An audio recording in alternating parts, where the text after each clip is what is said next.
Visa ছাড়াই থাইল্যান্ডে যেতে পারবেন বাংলাদেশিরা।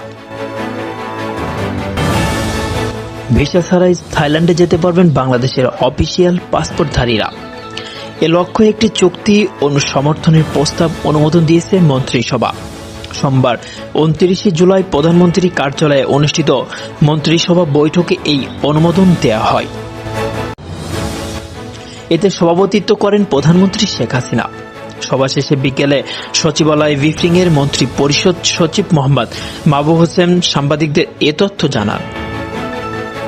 তিনি বলেন, বাংলাদেশ এবং থাইল্যান্ডের মধ্যে অফিসিয়াল পাসপোর্টের ক্ষেত্রে ভিসা ছাড়াও তারা 30 দিন সেখানে অন অ্যারাইভাল ভিসা নিতে পারবে, এটার চুক্তি। মন্ত্রিপরিষদ সচিব বলেন, আগে এই সুবিধা 29টি দেশের সঙ্গে ছিল। থাইল্যান্ড যুক্ত হয় এই নিয়ে আমাদের 30টি দেশ হলো। মন্ত্রিসভার বৈঠকে বাংলাদেশ ও ভারতের মধ্যে স্বাক্ষরের জন্য দ্বিপাক্ষিক বিমান চলাচল চুক্তির খসড়া অনুমোদন দেওয়া হয়েছে।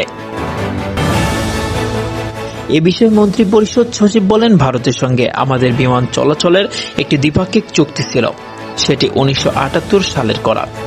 এখন দুই দেশ সম্মত হয়েছে যে ইতিমধ্যে international civil aviation organization ICAO তার নতুন একটি ফরম্যাট তৈরি করেছে চুক্তির জন্য। সেই ফরম্যাট অনুযায়ী দুই দেশ চুক্তি স্বাক্ষরের জন্য সম্মত হয়েছে। শর্ত একই আছে, ফ্রিডম সহ যেটা আগেই ছিল। চুক্তিটা নতুন ফরম্যাটের জন্য শুধু অনুমোদন চাওয়া হয়েছে, মন্ত্রিসভায় সেটি অনুমোদন হয়েছে। সংবাদের এ পর্যন্তই। পরবর্তী নিউজ আপডেট পেতে আমাদের সাথেই থাকুন। ধন্যবাদ।